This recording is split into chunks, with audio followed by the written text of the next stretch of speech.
Hola, sean muy bienvenidos. Soy Francesca Anfosi, ayudante SAI. En esta ayudantía repasaremos ejercicios de termoquímica, energía, calor y química. Estos temas los encontrarás en el ramo Química para Ingeniería. En este video vamos a resolver 4 ejercicios en donde revisaremos los conceptos de calorimetría como energía de la forma de entalpía y entropía a través del cálculo y transformación de variables de estado intensivas y extensivas en reacciones con calor, como la conocida ley de Hess y la energía libre de Gibbs. Primero, es importante recordar que estaremos trabajando en un sistema concreto que puede ser abierto, cerrado o aislado. Esta clasificación especifica si intercambia materia o energía con el exterior y afecta qué variables conocemos fijas o no. Por otro lado, la energía involucra una componente cinética o de movimiento, una componente potencial orientada a fuerzas y la energía total es la suma simple de ambas. Esto es una variable de estado, es decir, la energía es un nivel que se puede medir instante a instante. En cambio, hay variables de transferencia que miden el cambio de energía en base a intercambios de calor, trabajo y cambios de entalpía. En particular, la transferencia del calor de un objeto se calcula como la capacidad calorífica del objeto multiplicado por su masa y cambio de temperatura, donde la capacidad calorífica termina siendo el calor que gana 1 gramo del objeto cuando su temperatura aumenta en 1 grado Celsius. Antes de ir con los ejercicios, repasemos los siguientes conceptos. El traspaso de calor se obtiene a partir de la masa, que es una variable extensiva, y la capacidad calorífica y el cambio de temperatura, que son intensivas y no dependen de la extensión del objeto. Sin embargo, también cabe destacar que un cambio en grados Celsius es lo mismo que 1 grado Kelvin, por lo que solo se necesita transformar con grados Fahrenheit. Por otro lado, si nuestro sistema tiene más de un objeto, entonces se debe calcular el cambio individual de calor por objeto en el sistema. Veamos 2 ejercicios para cerrar los conceptos. En este ejercicio nos dicen que hay 1 litro para una disolución 1 molar de nitrato de bario a 25 grados Celsius que se mezcla con también 1 litro de una solución 1 molar de sulfato de sodio, también a 25 grados Celsius en un calorímetro. Y con esto se genera un precipitado de sulfato de bario sólido con una temperatura final de 29 grados Celsius. Nos piden calcular el cambio de entalpía por mol del precipitado que se forma, asumiendo que el calorímetro absorbe una cantidad despreciable de calor, que la capacidad calorífica específica es este valor y que la densidad de la solución final es 1 gramo por ml. Como nos piden el cambio de entalpía por mol, en primer lugar lo que vamos a tener que ver es la cantidad de moles que hay en la reacción y el cambio de energía que se genera por la reacción. Luego, el número de moles lo vamos a encontrar de la siguiente forma. Entre los reactantes está el nitrato de bario y el sulfato de sodio, que encuentran un equilibrio para formar el precipitado que es el bario sólido. Y acá nos tenemos que fijar en que tanto para el bario como para la parte del sulfato, estos se encuentran en equilibrio, lo que significa que hay una correspondencia 1 a 1 entre los reactantes y el producto. Por otro lado, el nitrato de bario tiene concentración 1 mol por litro, que es 1 molar, multiplicado por 1 litro, de manera que tenemos 1 mol. Ocurre lo mismo para el sulfato de sodio,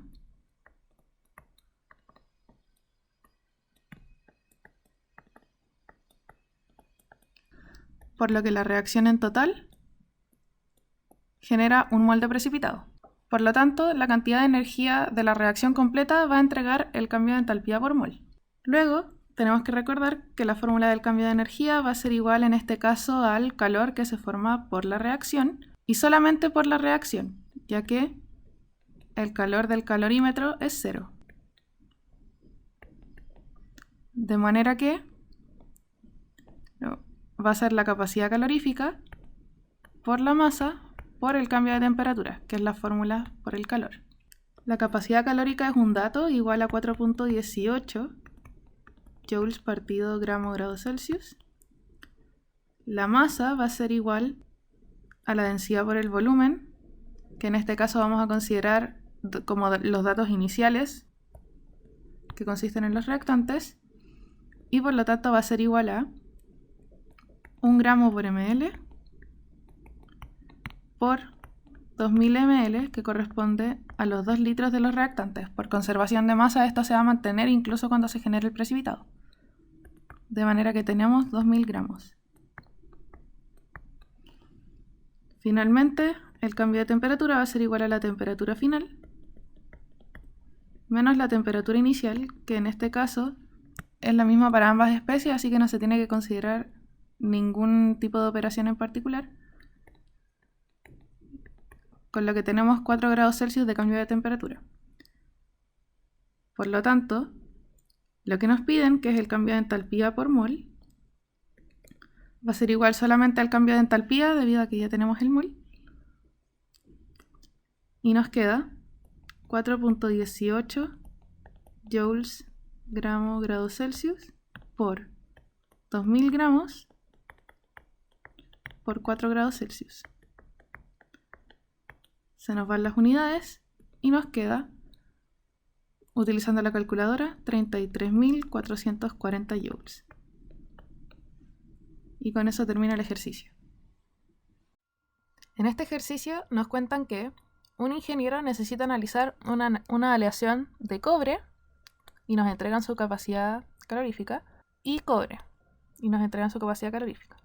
Para esto decide realizar un experimento de calorimetría donde toma 90 gramos de la aleación mezclada en total y la calienta hasta 75 grados Celsius para introducirlo en un calorímetro con 175 gramos de agua a 25 grados Celsius.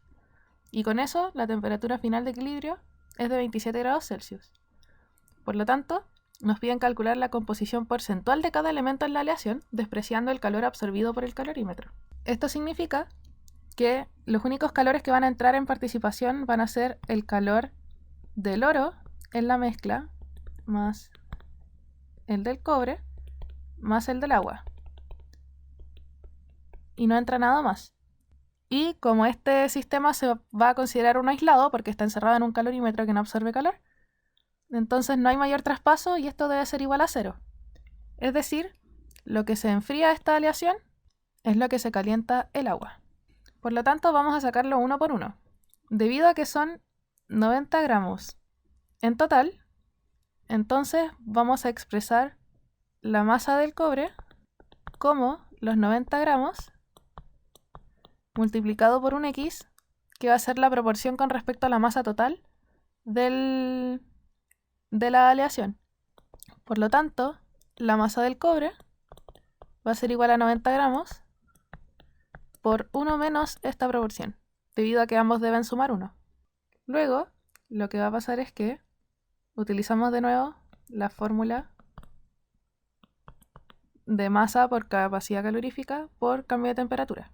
El cobre es igual a 90x por gramo multiplicado por 0,13 joule partido gramo grado Celsius por el cambio de temperatura, que es igual a 27 grados Celsius menos 75 grados Celsius, que era la temperatura inicial. El cobre es 90 por 1 menos x gramos por 0.397 joules partido gramo grado Celsius por la misma disminución en temperatura.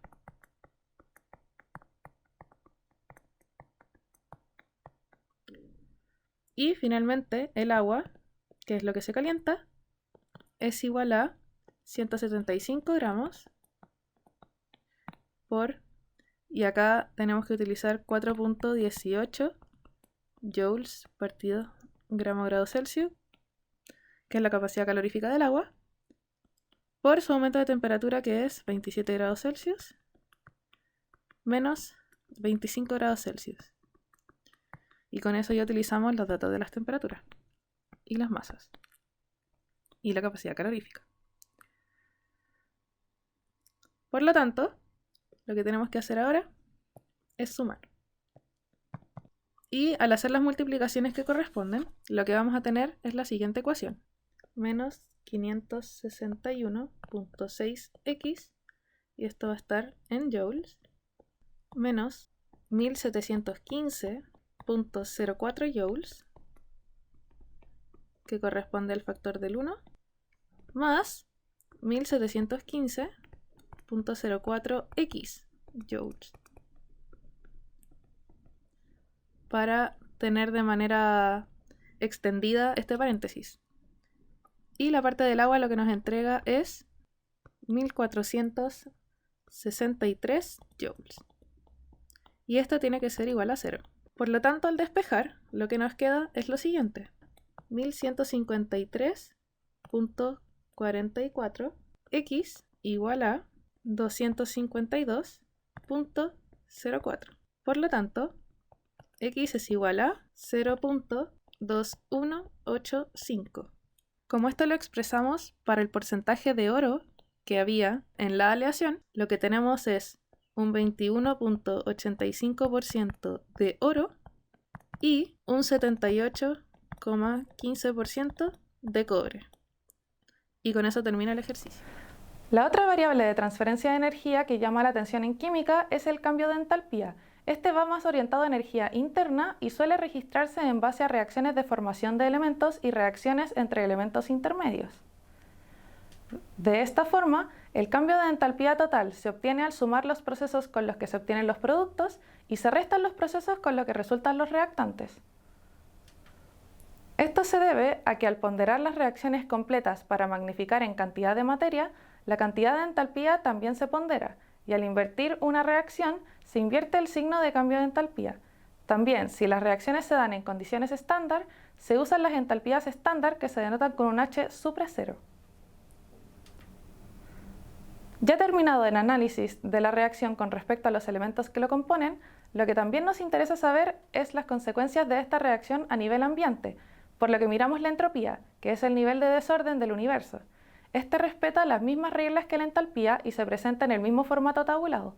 Con esto y las variables anteriores, podemos calcular lo que se conoce como la energía libre de Gibbs, que si resulta negativa dice que la reacción es espontánea y si es positiva es no espontánea. Si es cero, se dan en el equilibrio las dos. En palabras más simples, si sabemos el comportamiento de delta H y delta S en la reacción por tabla, podemos saber a qué temperatura la reacción es espontánea o no. Veamos dos ejercicios más para cerrar estas ideas. En este ejercicio nos explican que el acetileno se prepara a través de los siguientes elementos, que son 2 moles de carbono, 1 mol de hidrógeno, y con eso se genera 1 mol de acetileno. Un estudiante de ingeniería está estudiando si es que esta reacción se puede hacer y por lo tanto lo que encuentra son los valores de entalpía y entropía para todas las sustancias. Lo que necesitamos saber es si es que la reacción de formación de acetileno es espontánea. Por lo tanto, aquí lo que tenemos que recordar es que la fórmula de la reacción para el caso de la entalpía y la entropía va a ser igual a la suma de la cantidad de moles multiplicado por el delta H0 de los productos menos la suma de la cantidad de moles por el delta H de los reactantes. Y para el delta S es la misma fórmula. Por lo tanto, lo que nosotros necesitamos hacer es calcular el delta H, que en este caso va a ser igual a el producto que tiene un solo mol, 1 mol por 226.8 kilojoules partido por mol, menos, y solamente va a participar el carbono, va a ser 2 veces 1.88 kilojoules por mol. Lo que nos entrega, con calculadora en mano, 223.04 kilojoules partido por mol.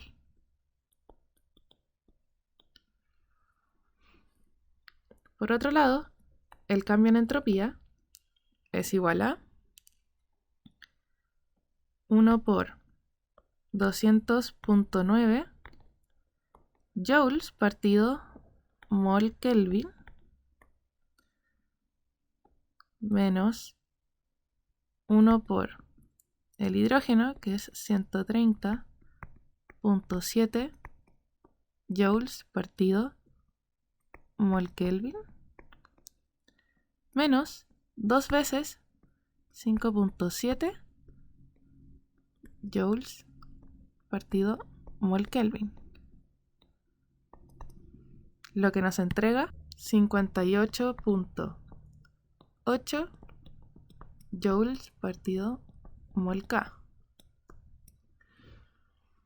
Luego, para verificar espontaneidad, lo que necesitamos sacar es la energía libre.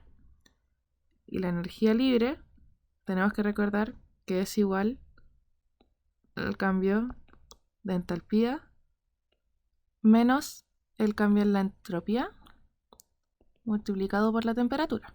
Acá también es relevante ver que esto está en kilojoules y esto está solo en joules. Por lo tanto, para que sean equivalentes, tenemos que preocuparnos de que las unidades coincidan. Eso significa que vamos a expresarlo como 223.040 joules por mol menos el cambio en la entropía, que es 58.8 joules partido mol Kelvin, y esto multiplicarlo por la temperatura. Como a nosotros nos entregaron los cambios de entalpía y entropía en condiciones estándar, lo que nosotros tenemos que tomar son 25 grados Celsius. Y como tenemos que ponerlos en Kelvin, esto va a corresponder a 298 Kelvin. Y esto nos entrega el valor de 205.517.6 joules partido por mol. Como esto es mayor a 0, el proceso no es espontáneo. Y con eso se termina el ejercicio. En este ejercicio, lo que nos piden es encontrar los valores de cambio de entalpía, entropía y la energía libre a 25 grados Celsius y una atmósfera, para que el proceso que describe la síntesis del etano, que tiene que ser un producto a partir del monóxido de carbono y del hidrógeno, que son los reactantes, y hay que justificar mediante los cálculos si es que el proceso es espontáneo o no. Y lo que nos entregan son 3 reacciones con sus respectivas entalpías y entropías de formación. Por lo tanto, nuestro objetivo va a ser obtener esto como resultado a partir de los reactantes. Es decir, lo que nosotros necesitamos es que, por ejemplo, esto de aquí, esta reacción, sea la inversa. Eso significa que lo que vamos a necesitar va a ser 4 moles de dióxido de carbono más 6 moles de agua para que nos entregue 7 moles de oxígeno más 2 moles de lo que estamos buscando, que es el etano. Esto hay que recordar que lo que hace es que el delta H0F por las condiciones va a ser igual a su negativo y su entropía de formación también.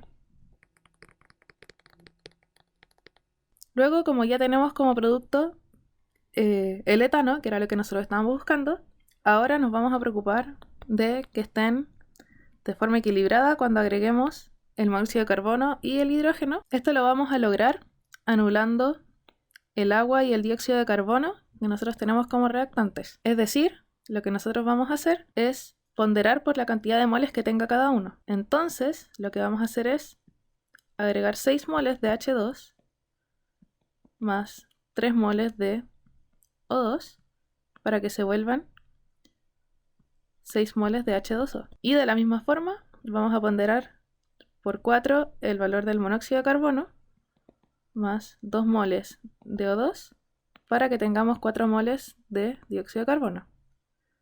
De esta forma, la reacción global que nos va a quedar va a ser 6 moles de H2 más 4 moles de CO más 5 moles de O2 y los oxígenos se van a anular para que nos entreguen 2 moles de O2 como producto solamente y 2 moles de C2H6 etano, que era lo que nosotros estábamos buscando. De esta forma, lo que vamos a conseguir es que el delta H0F de esta reacción se va a tener que ponderar y por lo tanto va a ser 6 veces el valor original que teníamos, que es menos 1450,8 kJ por mol. Y el cambio de entropía le ocurre el mismo proceso. Nos queda menos 262,8 joules partido mol K. Y nuestra última reacción queda ponderada por un factor de 4 y nuestra delta HF va a ser menos 1132 kJ por mol. Y la entropía va a ser igual a 2.4 joules partido mol por Kelvin. De la misma forma en que acumulamos las reacciones, por la ley de Hess, tenemos que también se acumulan los cambios de entropía y entalpía. Por lo tanto, nos queda 611.4 kJ por mol y menos 173.8 joules partido mol Kelvin. Y finalmente con eso utilizamos la energía libre, que va a ser igual a nuestro cambio de entropía menos el cambio de, va a ser nuestro cambio de entalpía menos nuestro cambio de entropía por la temperatura, que sabemos que está a 25 grados Celsius. Es decir, tendremos 611.4 kilojoules partido por mol menos, y como esto está en negativo, pasa sumando 173.8 joules partido mol Kelvin, y nos preocupamos de tener los 25 grados Celsius en Kelvin, que serían 298 Kelvin. Como esto también está en joules y esto está en kilojoules, lo que necesitamos es que estén en la misma unidad. Por lo tanto, esto lo vamos a expresar como 611.400 joules partido por mol. Y esto al multiplicar queda 51.792.4 joules partido por mol. Como esto es mayor a 0, se llega a que el proceso no es espontáneo. Y con eso se termina el ejercicio, ya que el cálculo está justificado de la forma en que nosotros lo acabamos de sacar. Ojalá estos ejercicios les hayan servido. Gracias por su atención y nos vemos en un próximo video.